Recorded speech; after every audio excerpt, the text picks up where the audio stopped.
This new BMW 1 Series costs a staggering £42,000. Now for that kind of money, if I was willing to buy a used car, I could have a whole host of far more exciting BMWs. Like this M340i, this 7 Series, and this rather lovely M4 CS. But how do these used BMWs compare to a brand new 1 Series? Well, in this video, I'm going to find out. I'll also compare the running costs of each of the cars and see how much they'll actually cost you in terms of depreciation when you come to sell them on. I'm Matt Watson, and you're watching CarWow. Let's start off with the new car, the 1 Series. So this is BMW's smallest and most affordable car. Well, affordable's relative these days. This particular model is the 120 M Sport. The reason this car is so much is due to the options. So actually the starting price of the 120 M Sport is £32,000. But this particular car is adorned with almost £10,000 worth of options. They include a tech pack for like £2,700, which has stuff like a heads-up display, has wireless charging for your mobile phone, should be standard, and BMW's clever parking system, actually really good. It's also got other options on it as well, such as the sunroof, that's £1,000, the electrically operated boot lid, £400, and then there's an M Sport Plus styling pack, which includes like the rear spoiler, red brake calipers, and the rather lovely M tricolor thingy there. 10 grand on options is mad, but those options do make this car feel like a much more expensive car than you'd expect from a 1 Series. Inside, this car feels very posh, so the material quality, I think it's best in class, and doesn't feel lacking compared to BMW's more expensive larger vehicles. And I love these seats you get with the M Sport package. Oh, they're lovely. So all M Sport cars have these great body hugging seats. However, you can tell this is the cheapest car in the range when you dig a little bit deeper. So plastics down there are the worst on any BMW new car, and this is horrendous. Listen to this. These stalks just feel cheap as, like some kind of budget car. Definitely not something that costs £42,000. With options, obviously, got to be fair. Also, while this 1 Series has all the very latest tech from BMW, the same stuff that you get on its most expensive cars, it also has a problem in the fact that BMW has just put most of the functions through the screens, and it's just harder to use. So if I want to change things like the driving mode, I have to press this button here, come on, and then press a button on here, rather than just pressing a button down here. Climate controls are all buried in here as well. Come on, where are you? Yeah, they're all in here. Oh, it's a bit of a faff. And unlike with other BMWs, there's no iDrive controller, so you definitely have to use the touch screen, whether you like it or not. But being a new car, there are some benefits. You see, no other human has been in this apart from the people that built it. You see, no one sneezed in it, no one's coughed in it, no one's skin cells other than mine will have shed off into the car's carpet. What about the French fry packet in the back, Matt? That's Grace's, it's fine. This is from me and my family. Another thing about buying a new car is that you get to choose the colour, and I would love to choose this purple. I think it looks great, though I might be a bit worried because it could affect it in terms of depreciation. If I was leasing it though, definitely have this colour. BMW has been criticised lately for its kind of crazy ugly designs, but I think this one looks good. It's a touch fish-like, but it looks like a shark, which is a cool fish. I like this venty bit, these indentations. Remind me of the M3 and the M4, but it hasn't got the silly nostril kind of Bugs Bunny tooth grill shenanigans going on. It's quite swoopy as well at the back end for a hatchback, but the question is, does that affect its practicality? Didn't mean to do it that hard. It's lower than you imagine.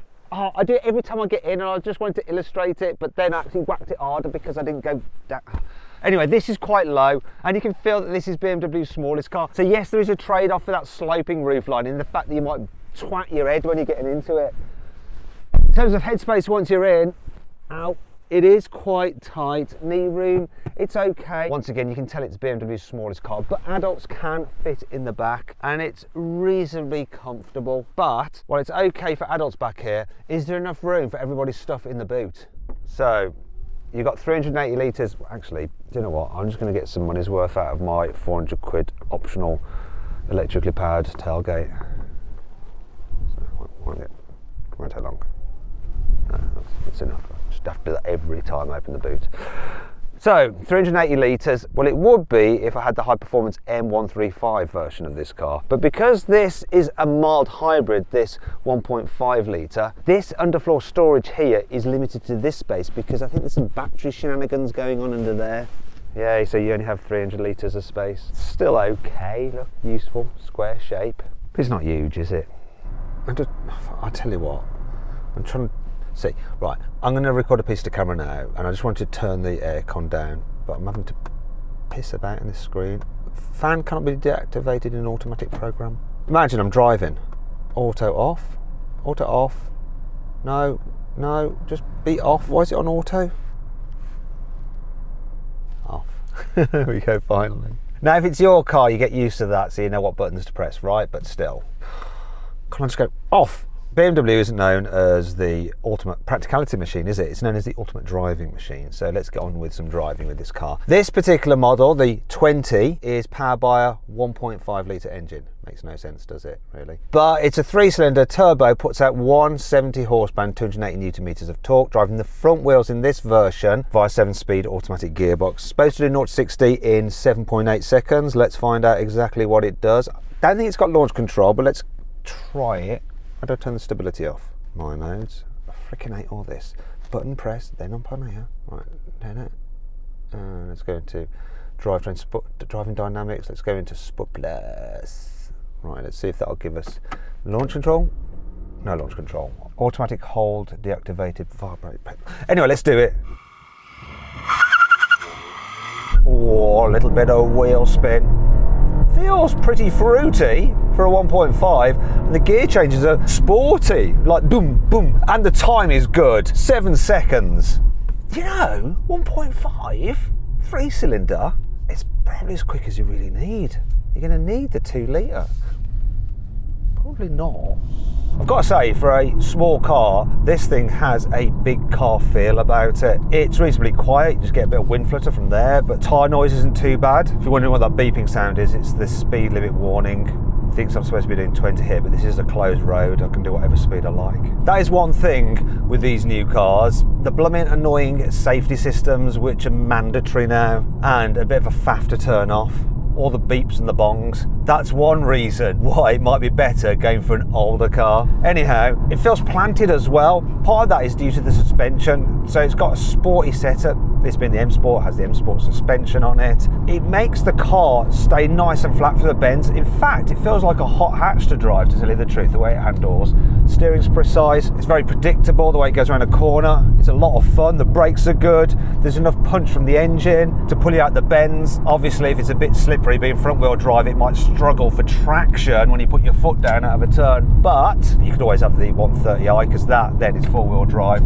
But this handles well, it's fun, I like it. There is a trade-off though for this sporty handling, and it is that when you're just like driving around normally, especially in town, the suspension feels a bit overly firm. It's not as comfortable over bumps as say a Volkswagen Golf or an Audi A3, but I think it's a trade I'll be willing to make just for this kind of sporty handling. Drives like you want a BMW to, a small BMW anyway. Quite impressed by this.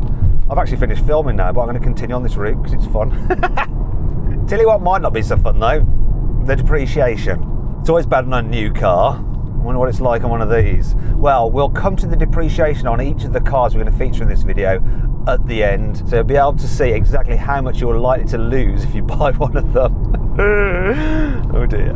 But before that, let's check out a second-hand BMW saloon that costs a little bit less than a new 1 Series, but has a lot more power. Do you know what? I think I'm about to contradict myself about engine size, because I'm now sat in an M340i from 2020. So this car is retailing for £37,000. It's got 34,000 miles on the clock, but you know, I've got the benefit of a 3-litre straight-six turbocharged engine. I've also got all-wheel drive. It's got an 8-speed automatic gearbox. It's got its engine pointing the right way, which is long ways rather than across like in the 1 Series, and that means that this is 4-wheel drive, but mainly it's rear-wheel drive because of that engine being in that direction. Also means more performance, doesn't it? Shall we find out how much more? I'm gonna launch it. And this car does have launch control, so here we go. You ready? Left foot on the brake, floor of the throttle. Okay, this is a different world. Whoa! 4 seconds! The performance on this is nuts for the money. It's quicker than M cars from the generation before. It's so good. This segment of the review's over. Just get this. This is it. Stop the video. Ends here. This is so good. Actually, might not be. We've got some other interesting cars coming up. But to drive, this is an impressive machine. Right, I've changed the mode that I was in. So I'm still in sports mode, but I've configured the dampers because they're adaptive in this car, and you can choose between like comfort and a sporty setting. So I've gone for comfort over sporty, but everything else is sporty, and I'm changing gears myself using the paddles, and right away this just feels more composed over the bumps than that 1 Series did. Now that 1 Series doesn't have adaptive dampers, they're passive, whereas these, it's nice just to have that flexibility. See, what's also impressive about this though is that despite the fact it's 4 years old, it still feels like new. And also, oh my gosh, just driving this around this course here, oh, it's on another level to that 1 Series. The 1 Series was fun for a small hatchback, but this feels like a proper car, and I can feel that it's rear drive biased, but with the added benefit and traction from the 4-wheel drive system sending power to the front when we start to lose grip at the rear end. What a machine this is. It feels solid, feels planted, feels fun, it feels so quick and responsive, and the sound of that 6-cylinder engine, really, unless you're leasing a car or you've got to have a new one, I mean, my money, it's here all day, every day. Compared to the 1 Series, it absolutely 100% is. There is one drawback to this engine though, and that's the economy. It's just not going to be as good as that little 1 Series, but who cares? This is the only car you ever really need. Oh, apart from the Touring. I get the Touring with the added boot space, but that does bring me on to the rest of this car. The thing with buying a used car is that you do have to check over them carefully for any scratches, dents or dings, but this one looks all good. And speaking of all good, it was designed back in the day when BMW hadn't completely lost the plot, so it looks smart. It's nice in this blue actually. Moving down the side, being the M340i, you get things like larger alloy wheels. These are 19s. You get the blue brake calipers. You don't have to pay extra for those like you do for the coloured brake calipers on the 1 Series, because that 1 Series is just an M Sport. So you get in the higher trim level with this particular car, and obviously it's bigger, longer, more executive looking, but it does have some sporty touches such as the bootlit spoiler, once again part of the M340i package. And then there's the fact that this car was built before the emissions regulations got even stricter, so the exhaust sounds better than the very latest BMW. So go on, start it up, make sure we're in sport mode. There, you heard the valve open. Oh, yes, that's what I'm talking about. A fruity 6-cylinder engine, but the question is, does it sound so good on the inside? Let's have a little go. Oh yeah, and no soft limiters here, revs all the way up to 6,500 RPM. I'll just turn that off. But while I'm here, look, you've got BMW's older digital driver's display and infotainment system, and to tell you the truth, I prefer them than the very modern stuff. Reason being that it's just simpler to just go through the different menus. I just find it easier to use than the very latest BMW iDrive system, though obviously in the latest car, the 1 Series, it doesn't even have the iDrive controller, whereas we have it here, which is handy. Another thing I like is climate control buttons. Look here, physical ones. And yes, this dash design doesn't look quite as modern as the one in the 1 Series. I actually think it's smarter. Now, quality levels are, yeah, they're better than in the 1 Series, but the biggest difference is lower down, where these lower plastics, they all feel expensive in this, whereas that was where the 1 Series felt a bit cheap. And the indicators, whereas these, much less clicky sounding. To be fair though, it's a BMW, so you're not going to use these anyway. But if you do, they feel nicer than in the 1 Series by some margin. One thing I should point about this car is the steering wheel is taken from an M car, because it's got Alcantara on it and the M shortcut buttons, but they work, they're wired in. Bizarre. I quite like it. I like Alcantara. There is a slight problem. So generally, in terms of wear and tear, you wouldn't know this was a used car. Really, really good quality on the inside. But if you look here at the piano black plastic, it's quite scratched. I've always said that in my reviews. This material is very easy to scratch, and here is the evidence for you. Anyway, let's check out what it's like in the back.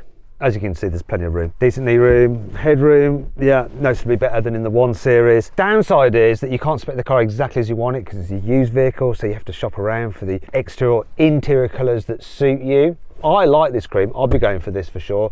Jack over there prefers the orange. There's Jack. Orange, red. Lewis, what do you prefer? Red. Red.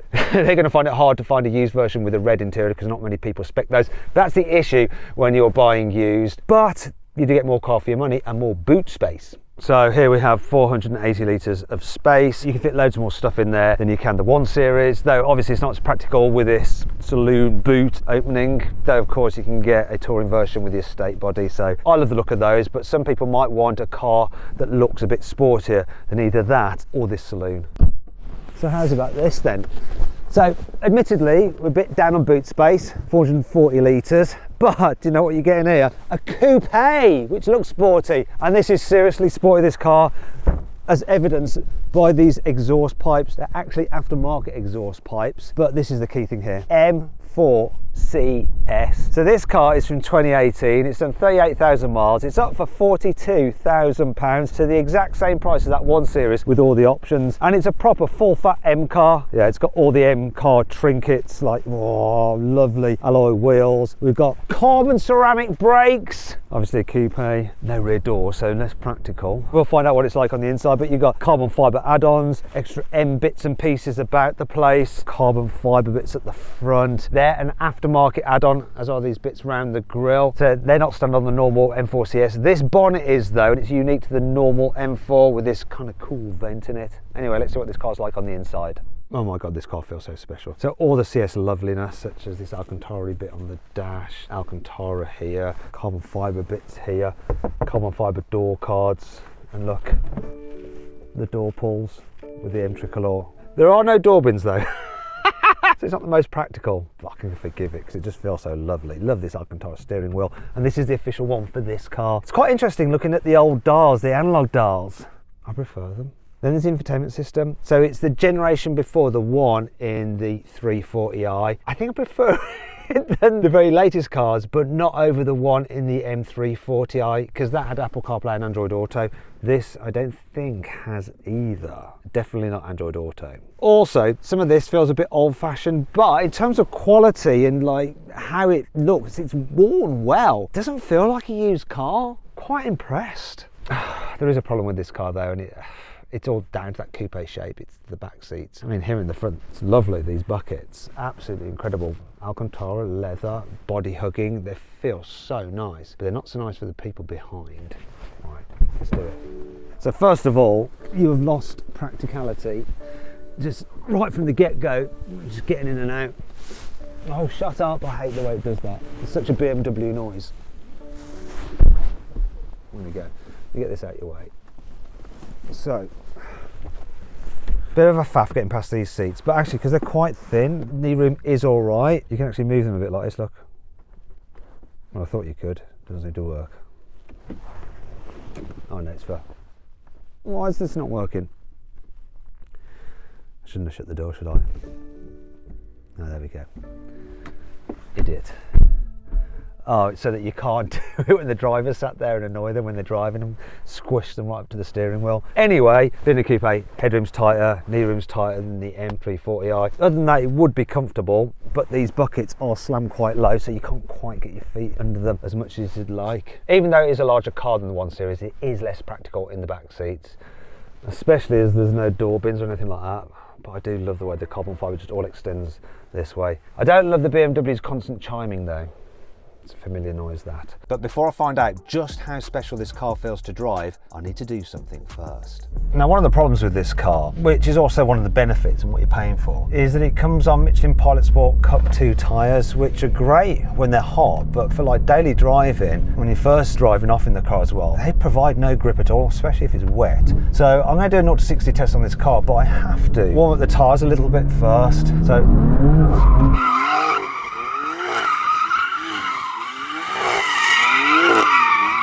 I mean, this has got all the track stuff on it, like limited slip diff. It's just absolutely a mega. They should be warm now. Oh, this feels like a wild ride. Now, one of the scary things about this is that you have to launch it without traction on, and it can get a little bit sketch. Like with the M340i, we have a 3 litre straight 6, only this one's got twin turbos and it's a proper BMW M engine, so it has a special S designation to its engine number. It puts out 460 horsepower in this particular CS version and 600 newton meters of torque, and it drives all No, it doesn't, does it? Just rear wheel drive only. And we've got a 7-speed dual clutch automatic gearbox, which is quite brutal on the launch. Supposed to do 0 to 60 in 3.9 seconds, which is quicker than that M340i is supposed to do it in. But remember, I did 4 seconds in that car. I don't think I'm going to do 4 seconds in this in reality, unless it absolutely hooks up, which it probably won't. Launch control is active, here we go, wish me luck. Oh, it hooked. That hooked pretty well. I don't think it's going to hook much better. And we did a 4.14, which was slower than the M340i. Interesting. More power, but less traction. I'll give it one more go. Tell you the truth, I thought it was just going to like give me a big smoky one, but it didn't. Let's see if it'll launch again. No, it's a BMW. An old BMW with a dual clutch. You can launch them once, then you have to drive them for about 5 days before they'll let you launch again. 5 days is a lie, it's usually about 5 minutes. Right, hopefully that's done it. Let's give it another go. Reset the timer. Please launch. Here we go. 3, 2, 1. Not sure that was quicker. Oh, it was! 4.07. I'm not sure it's going to do better than that. So let's call it a draw between this and the M340i. But will it be a draw for normal driving?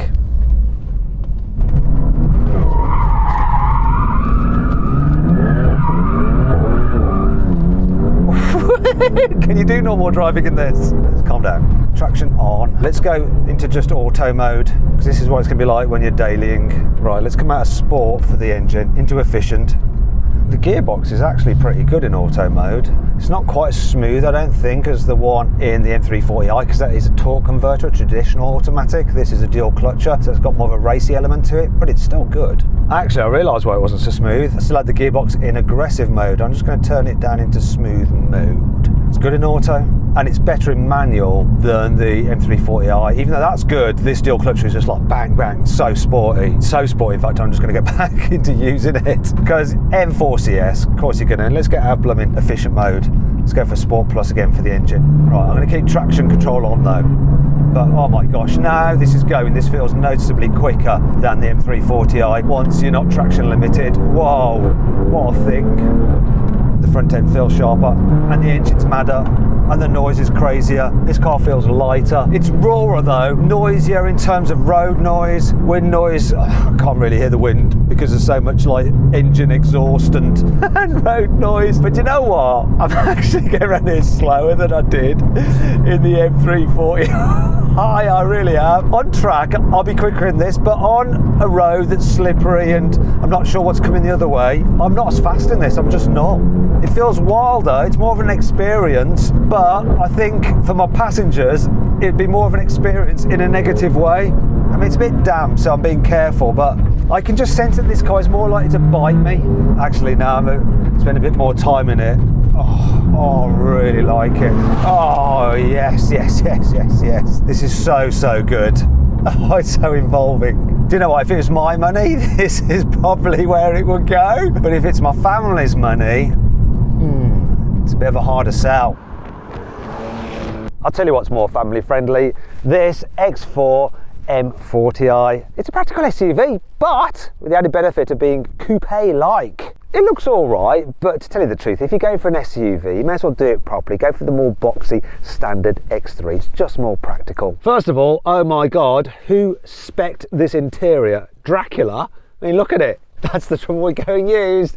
You have to shop around to get the interior that you want. And back to the practicality. Look, you see, headroom. It's not really any better than in that M4, but knee room and foot space is because the SUV body. In the front, this X4's interior has aged pretty nicely. It's very similar to the M340i in some ways. So the iDrive system is intuitive and you still have physical heating controls. Ignore the rather loud red seats for a moment because all the materials in here still feel posh and reassuringly solid after 5 years. It's not as special as an M4 CS, but it's still a very nice place to sit, and the X4's boot is much bigger than in that car too. Despite the sloping roofline, you've still got 525 litres of space, which is more than any car so far. I'm quite liking the X4, but there is a problem. The only thing is that I really hate these digital dials in the way they have this plastic element around them to make them look like analog dials. BMW didn't do that for long because it just was ridiculous. What's not ridiculous though is the performance.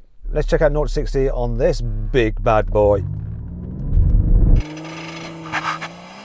blimey, it almost took off. 4.5. Interestingly, slightly slower than the 340i because obviously heavier. That's what happens when you've got an SUV body, they're just heavier. For general driving around town and on the motorway, I do like being in an SUV with that raised driving position. I think kids prefer it as well because they get a better look out because they're sitting up higher. But the trade-off is that while I've got this car's adaptive suspension and its comfort setting, it just feels more bouncy than in the 340i. It's really not that much better than the M4 CS either. That's because if you've got a taller body, your centre of gravity is raised up, and then the car needs some extra support to stop it leaning so much in the bend, so you have to have stiffer suspension. So taller vehicles aren't quite as comfortable. This also has more wind noise than the other cars that I've driven so far because, once again, taller body, less aerodynamic, blah, blah, blah, blah, blah. So that is a trade-off. For a tall vehicle though, it's generally pretty nice to drive, and when you've got it in sports mode, it's all right. But once again, the added weight and the high centre of gravity go against it, and it's just nowhere near as fun as any of the other cars that I've driven so far. Even though it's got this straight six engine, I'm preferring the 1 Series with its 3-cylinder 1.5 just because it's low to the ground and just handles better. Lower, lighter, more nimble and agile. But I know which one my missus would prefer, but she would be wrong. And I think that all of our car buying decisions should be made by myself unilaterally. That should be absolutely fine. Yeah, SUVs just aren't as much fun. They're just not. Whoa. I mean, it does move around a little bit, but you just can't predict what it's going to do quite so well, and you can't. Oh, you can't trust it quite so much not to just stop pushing wide. Oh, come on! But let's be honest, most people aren't going to be hooning around in an X4, even if they go for the 40i model. You see, if you're after an SUV, you're more focused on comfort and luxury. And with that in mind, there is actually a better BMW you can have for the same money as a new 1 Series. Do you know what? I think if you're going to go SUV, you should do it properly and go with the X5. Yeah, you might have to go a little bit more expensive or a little bit older, but I think you'll find it worthwhile. This car just looks right. This particular car is an X5 40i from 2019. It's currently for sale for just under £46,000, so just a few £1,000s more than the 1 Series. But based on the way the car looks, everyone is going to think you spend a whole lot more. Whether you're going to a meeting with some executives, whether you're dropping your kids off at the school, it just looks right. While the design seems to have aged pretty well, the materials less so. I'm talking in particular about the leather. I don't know what it is with this leather. It's kind of shiny. I don't know whether the previous owners treated it with something. But I'm like sliding about in the seat. It just doesn't all feel that good. Neither does the leather on the steering wheel. Shame, because otherwise everything is tip top. Okay, so it was definitely leather treatment, wasn't it? Because look, here in the back they haven't done it, and this is much better. I also like this. This one comes with the blinds, which is handy for if you've got a young child like I have and they like to go to sleep in the car. This is the thing when you're buying used, isn't it? You know, you're never quite sure what you're going to get, so you really have to check the car out. But you know, you pay your money and you take your choice. And in terms of room in the back, oh, this is pretty much unbeatable. And I'm loving this roof. I think if I was looking for one of these, I'd definitely want this roof. I've just noticed, look here on the trim, some of this lacquer has come off. I'd definitely be wanting that fixed if I was buying it from a dealer, or at least some money knocked off the price. I'd like to introduce you to one of the X5's key features. Don't get this on the X4. Split folding tailgate. Oh yeah. And because we've got air suspension, I can press this other button to lower the car down on its air suspension to make it easier to load. Can you hear it? Yeah, it's going back up again. And it's going back down again. There we go, it just makes it easier to load. If you fill the X5's boot to the brim, you'll be able to carry 650 litres of luggage, which is easily more than any other car I've looked at so far. But is this practical family SUV just a good load lugger, or does it feel like a proper BMW to drive to? So this X5 has the same 3 litre straight six as in the X4 and the M340i. However, it's only got 340 horsepower because it's not an M badge car. It's also got 450 newton meters of torque, so I'm going to launch it now. I don't think it's going to be as quick because of that and the fact that it's a bit heavier, being the big boy X5, but let's go for it anyway. I've got launch control. That hooked up really well. But The weight and the reduction in power has gone against it, but still 0 to 60 in 5.4 seconds is pretty darn good, isn't it? If you're going for an X5, you're probably better off going with a diesel rather than this 40i petrol. You see, it's supposed to return just under 27 mpg, which isn't great, is it? Whereas if you go for one of the diesels like the 30D, that can return almost 10 mpg more, which could make all the difference. Now, I'll actually show you this particular X5's running costs in a bit, and spoiler alert, it's a lot worse than the 1 Series, but there is one area where the X5 just absolutely trounces the little hatchback. One of the things I like about this X5 is that it's got air suspension. I love air suspension in an SUV. It just makes you feel all soft and floaty. Yeah, I can stiffen it up to put it into sports mode and try and chuck this thing at some bends, but it's largely pointless. It's big, tall, can feel a bit unwieldy. Compared to other SUVs of this size, it's fine handling, but when compared to all the other cars I've driven so far, it's definitely the most lead-footed. Up, up, up, up, up. But this is not how you drive a car like this. You just go, no, no, no. Comfort is what this is about. Let's just chill and enjoy the fact that it feels luxurious, the fact that it's quiet, the fact that it feels expensive, the great view out. Gotta say, one thing you won't get with a diesel is the wonderful noise of this straight six. It sounds so good. What's not so great though is the smell in this car. There's something slightly funky about it. Apparently, the person that bought into the dealer as a trade-in had 2 young children, and I think they might have had a few code browns in it. Maybe a brand new 1 Series is probably a better idea. You never know what you're going to get when you buy news, do you? But you pay your money, you take your choice. And also, there's plenty more fish in the sea. You just got to shop around. Oh, it smells of shit. It really does. Oh, get me out of it, I feel sick. There should be no reason to feel ill in the next car though. That's because it's a BMW 5 Series Touring that's basically brand new. It's a 2024 car with 8,000 miles on the clock, and it's available for just over £39,000. I can't believe this. This is where depreciation can be your friend. It's nuts when you think about this is actually less expensive than that 1 Series with all its options. And the thing I like about it, because it's the previous generation 5 Series, it actually looks better in my eyes than the current version. Plus, you can get it with a diesel engine. You can't get the new one with a diesel engine. They won't allow you to have a diesel engine in a blooming 5 Series. What is going wrong with the world? This seems like the no-brainer now. And one of the key things I like about the 5 Series, a bit like the X5, it's got a quirky tailgate. Not only can you open it like that, and you have the low cover that moves up automatically, but this bit is really useful. If you can't be bothered opening the boot that way, or you're opening it in a tight space and you just want to load some shopping, oh yeah. And the 5 Series Touring has an absolutely massive boot. It measures 560 litres, but does this practicality extend to the back seats? Now, there's plenty of room back here, but it isn't as big as the X5. It just doesn't feel quite as spacious. The view out isn't so good. Also, there's a little less foot room because the seats are lower, but still, I mean, yeah, it's perfectly comfortable and way more roomy than a 1 Series. Admittedly, this car doesn't have some of the tech that the 1 Series has. That's mad when you think about it. But I actually prefer the older infotainment system, and while I'd like a panoramic glass roof, I don't really mind so much because I'm just in a bigger, more luxurious car and everything just feels expensive. Plus, it's worn really well. It's an 8,000 miles this car, but there's not a single scratch on this piano black trim here. Decisions. This car's 2-litre 4-cylinder diesel puts out 190 horsepower, 400 newton meters of torque, drives the rear wheels via an 8-speed automatic gearbox. Do we have launch control? Let's find out. I'm in sport handling mode, left foot on the brake, floor the throttle. Let's see what the 0 to 60 time is. Well, it didn't say launch control, but it brake boosted and it did all right. What's the time?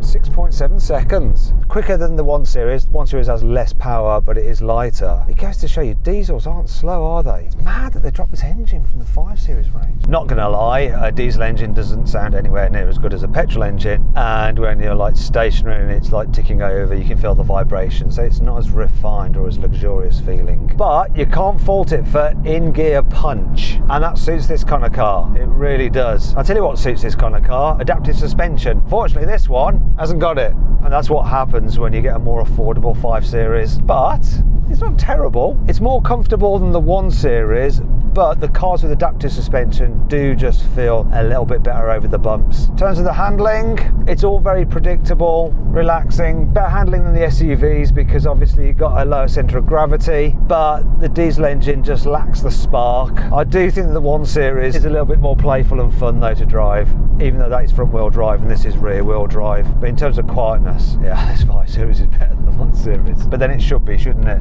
But as a daily, and especially for commuting, this is going to be nicer to spend time in. Just is. But if you think that 5 Series Touring is a steal, check this out. It's a 7 Series from 2022 with just 15,000 miles on the clock, and it's basically £41,000. I can't believe this is even possible.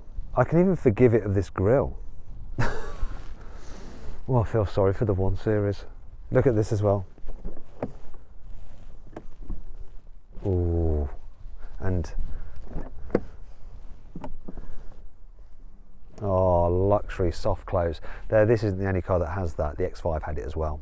Oh yeah, this definitely feels the most luxurious. You can tell the 7 Series is at the top of the range. Just the leather, the comfort in the seats. In terms of tech though, it actually hasn't really got any more than the 1 Series. In fact, it's got less. I don't have a heads-up display. Okay, so there's plenty of room back here. This is not the long wheelbase version, which they use for chauffeuring, but still, don't need any more knee room nor headroom. And these seats, just like in the front, very, very comfortable. And looky here, so these are the controls to move the back seat, so I can move the backrest. Let's go maximum recline. Oh, this is the most comfortable in the back, even though the X5 feels the most airy and spacious, just because of this seat. This is the one I'd like to do the most miles in the back of. Plus, look, I've got a little pillow for my head, though I am aware that someone else's head has been there before me because this isn't a new car. I guess the only problem is that you can't fold the back seats down to carry really long items like you can in all the other cars. But the 7 Series still has 515 litres of space, which is just 10 litres less than in the X4. But practicality isn't the reason you should consider a used 7 Series, and neither is straight line acceleration. But you know what? I'm going to time it from 0 to 60 miles an hour anyway. So we've got a 3 litre straight 6 diesel with 286 horsepower and 650 newton meters of torque. Got an 8-speed automatic gearbox. This car shouldn't do launch control, but lo and behold, it does. Here we go. Oh, traction issues. God, it feels quick. 5.18 to 60, and it's reasonably economical. I'll reveal exactly how economical it is in a bit. But before then, let's see what it's like to just cruise around in. Straight away, this is just on another level to everything else to drive. The air suspension is just so soft. And because it's a lower vehicle than the X5, it just rides so much better than that car. I've got in this adaptive mode, so it just changes the settings of everything depending on how you want the car to drive. And if you want to go quickly, it can do that too. It's diesel engine, it's got plenty of punch. This 6-cylinder is much better than the 4-cylinder in the 5 Series. It leans quite a lot in the bends, the front tyres do start to wash wide. It's not set up for it, really. But it's predictable, handles well enough, but it doesn't really encourage you to go particularly quickly. Instead, sod it, no. I'm going to drive this car in the manner that it's best suited, and it's like this. Oh. Wow. Don't need words, I just need noises. If you're playing a numbers game with BMW, then you can move up to the 8, because 8 is more than 7. This is the Gran Coupe, so it blends sporty looks with some practicality. But before we get into that, I just want to admire the design of this car, especially the front end. It's one of the best looking BMW designs of the last 5 years, although I suppose that isn't saying much. Anyway, this car is the entry-level 8 Series with a 3-litre turbocharged 6-cylinder petrol engine that produces 333 horsepower and 500 newton meters of torque. It's clocked up almost 24,000 miles and it's up for sale at just under £42,000, which is a couple of £100 less than a brand new 1 Series. But how does it feel inside? Love this interior trim, really nice colour scheme. Noticeably more sporty these seats though than the 7 Series. They don't move either, they're just fixed in this position. They're probably a bit too upright. Knee room, that's okay. Headroom, that's okay. But if I do distance, I'd switch back into the 7 Series. But what about if I'm going to be doing the driving? Let's see what the 0 to 60 is then. Here we go.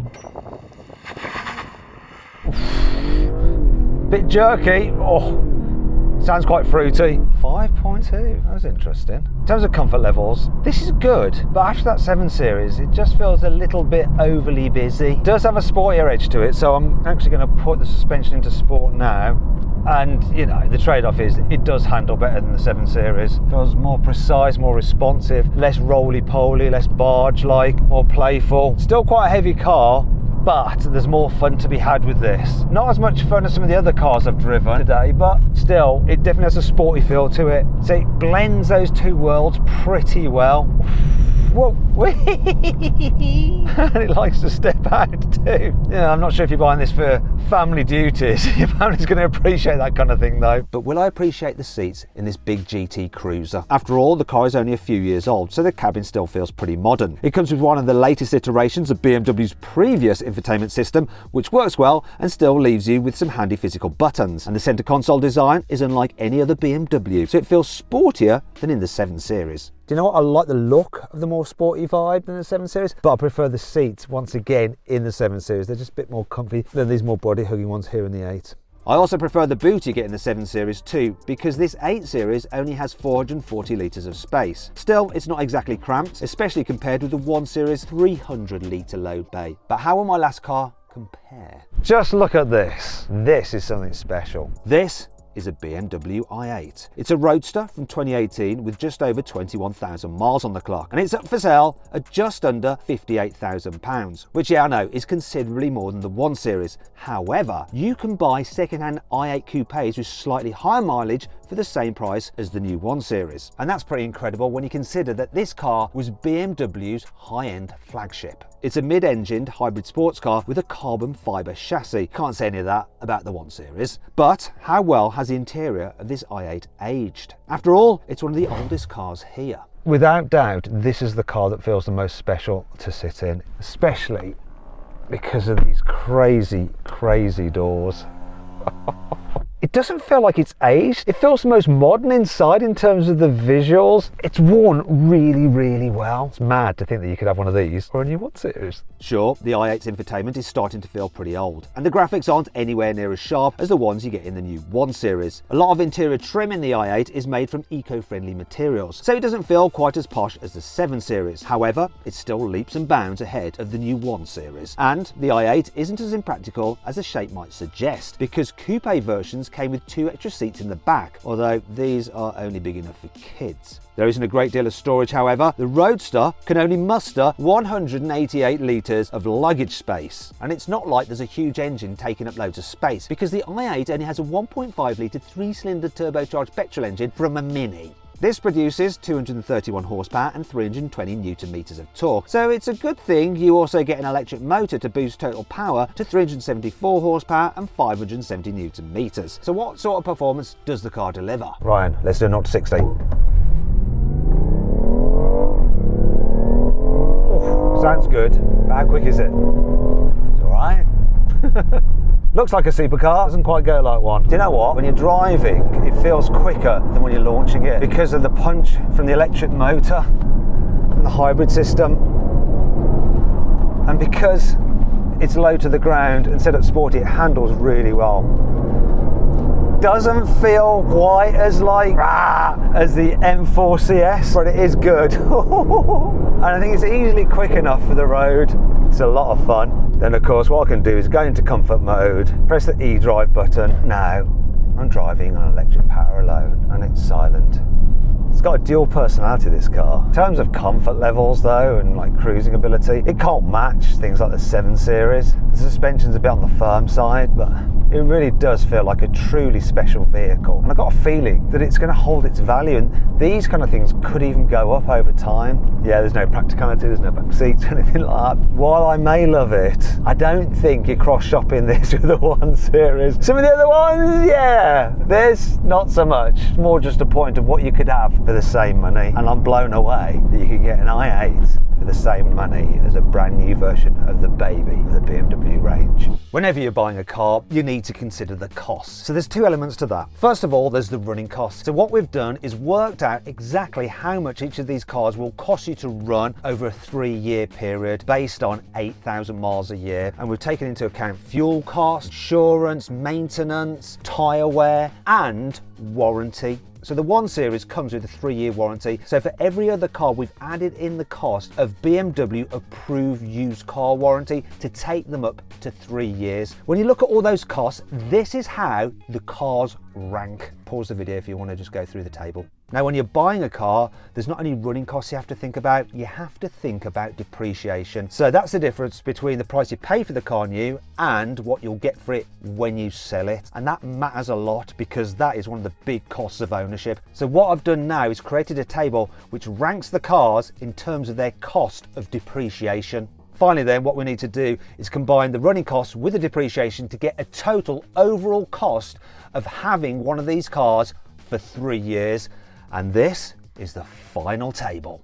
As you can see, it is the 1 Series that works out the cheapest to own. So it's £20,000 in terms of all ownership costs over 3 years. Interestingly though, the M340i is just £2,000 more over 3 years to own. So you could have that M340i for just under £700 a year more than it'll cost you to have the 1 Series. And based on how they compare inside, outside and to drive, I think the M340i is a clear winner.